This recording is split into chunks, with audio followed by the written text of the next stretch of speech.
Physics है। आज आप पढ़ोगे बायो सावर्ट का नियम। ठीक है, बायो सावर्ट जो थे इन्होंने चुंबकीय क्षेत्र को निकालने के लिए ठीक है एक नियम दिया और उस नियम की सहायता से हम किसी भी बिंदु पर चुंबकीय क्षेत्र को ज्ञात कर सकते हैं। ठीक है, यानी जो बायो सावर्ट का नियम था ये नियम चुंबकीय क्षेत्र ज्ञात करने का एक मूल नियम है। यानी इसके बिना हम किसी भी बिंदु पर चुंबकीय क्षेत्र ज्ञात नहीं कर सकते। ठीक है, चलो पढ़ते हैं।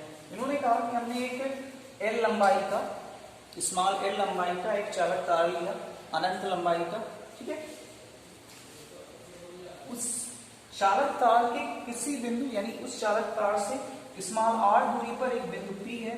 ठीक है, जहां पर हमें चुंबकीय क्षेत्र ज्ञात करना है जो चालक तार से थीटा कोण बनाते हुए है। ठीक है, अब हमने इसमें आई एम्पियर की धारा प्रोवाइड की। जाहिर सी बात है किसी चालक तार में अगर आई एम्पियर धारा प्रोवाइड करते हैं तो उसके चारों ओर क्या उत्पन्न हो जाएगा, चुंबकीय क्षेत्र उत्पन्न हो जाएगा। तो बायो सावर्ट ने चुंबकीय क्षेत्र का अध्ययन करते हुए एक नियम दिया, उस नियम को हमें आज पढ़ना है।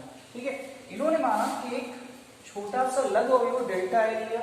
इस डेल्टा एल के कारण बिंदु पी पर चुंबकीय क्षेत्र कितना होगा उसने देखा। तो उसने कहा कि कुछ कंडीशन बताई। पहली कंडीशन ये थी कि डेल्टा बी जो होगा यानी जो चुंबकीय क्षेत्र होगा वो चालक में बहने वाली धारा के अनुक्रमानुपाती होगा। यानी डेल्टा बी जो होगा वो अनुक्रमानुपाती होगा आई के। यानी जितनी भी धारा अगर ज्यादा धारा की वैल्यूएशन अगर ज्यादा है तो चुंबकीय क्षेत्र भी ज्यादा होगा और अगर चुंबकीय क्षेत्र कम करना है तो धारा की वैल्यूएशन जो है कम करना पड़ेगा। यानी डेल्टा बी जो होगा वो अनुपाती होगा आई के। नंबर सेकेंड, डेल्टा बी जो होगा यानी चुंबकीय क्षेत्र जो होगा वो उस चालक तार के लघु अवयव के अनुक्रमानुपाती होगा।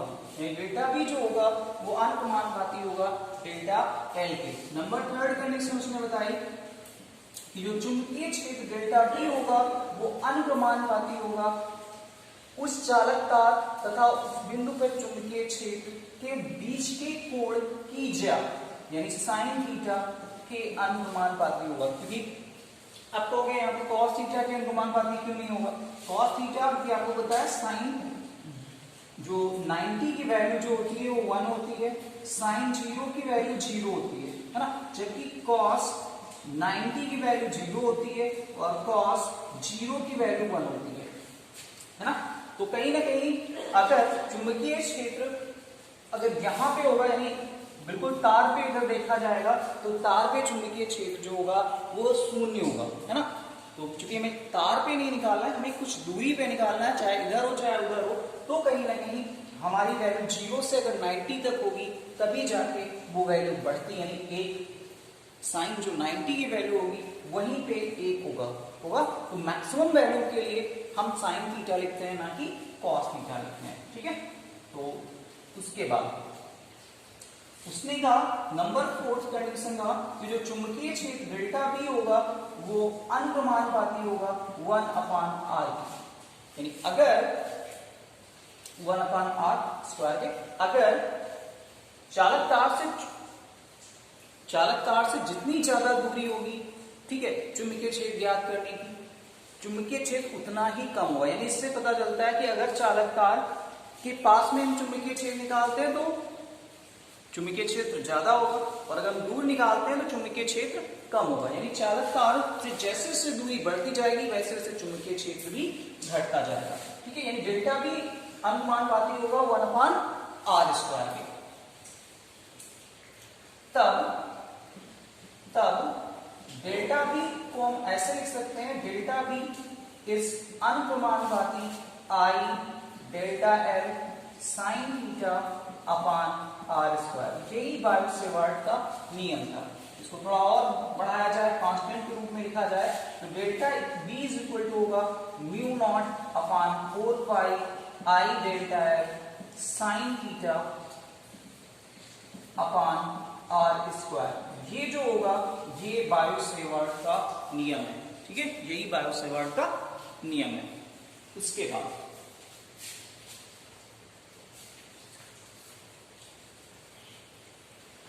चलिए कुछ और पढ़ते हैं। तो आपने ये नियम पढ़ा कि डेल्टा बी जो होगा वो डेल्टा बी जो होगा वो इज इक्वल टू होगा mu not upon 4 pi I delta L sine theta upon R square के। ये बायो-सेवार्ट का नियम था, ठीक है। यहां लिखेंगे जहां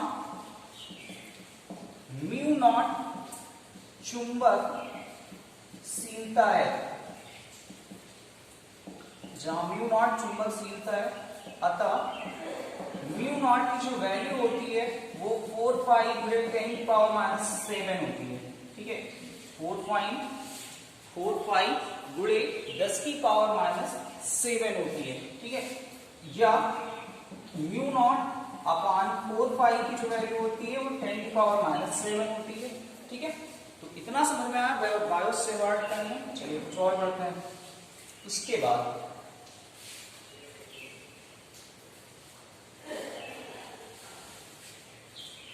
बाद अगली हेडिंग है म्यू नॉट व एप्सिलॉन नॉट में संबंध, रिलेशन बिटवीन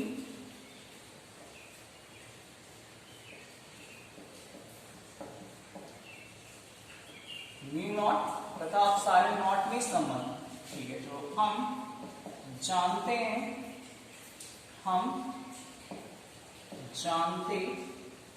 हैं कि आपने पढ़ा है 1/4 pi epsilon not is equal to होता है 1/9 गुणे 10⁹ तथा म्यू नॉट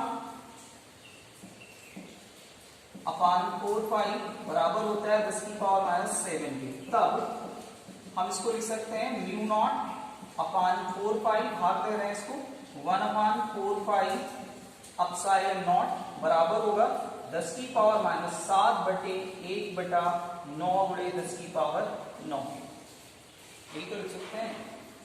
चलिए, या इसको लिखना चाहें तो इसको ऐसे भी लिख सकते हैं, म्यू नॉट अपॉन 4 पाई गुणे 4 पाई एप्सिलॉन नॉट और बटे 1 बराबर होगा इसके 1/10⁻⁷ और गुणे 9 गुणे 10⁻⁻⁹ ये प्लस का 7 है, ठीक है। यहां से 4 पाई से 4 पाई कैंसिल होता है, तो ये आएगा म्यू नॉट एप्सिलॉन नॉट बराबर 1/9 गुणे 10⁻⁻16, या लिख सकते हैं इसको म्यू नॉट एप्सिलॉन नॉट बराबर 3 गुणे 10⁻8 का स्क्वायर। और आपने पढ़ा है कि 3 गुणे 10⁻8 जो होता है वो प्रकाश की चाल है, जिसे हम c से लिखते थे, यानी आएगा म्यू नॉट एप्सिलॉन नॉट बराबर 1/c², या लिख सकते हैं c² बराबर 1/म्यू नॉट एप्सिलॉन नॉट, या इसको लिख सकते हैं c बराबर √1/म्यू नॉट एप्सिलॉन नॉट। ये रिलेशन है म्यू नॉट तथा एप्सिलॉन नॉट में, ठीक है। उसके बाद फिर आता है चुंबकीय क्षेत्र। अभी आप पढ़ रहे हो, चुंबकीय क्षेत्र की दिशा ज्ञात करना, चुंबकीय क्षेत्र की दिशा ज्ञात करना। देखिए, इसके ज्ञात करने के 2 तरीके हैं। पहला तरीका है दाएं हाथ का नियम नंबर 1, दाएं हाथ का नियम नंबर 1। यदि हम अपने हाथ को कुछ ऐसे फैलाएं, तो अंगुलियां जो होंगी, ये सारी जो उंगलियां होंगी, ठीक है, तथा ये जो अंगूठा होगा वो एक दूसरे के लंबवत है। जाहिर सी बात है, ये अंगुलियां जो हैं और अंगूठा ये एक दूसरे के से 90 अंश का कोण बनाती है, यानी एक दूसरे के लंबवत हैं, ठीक है।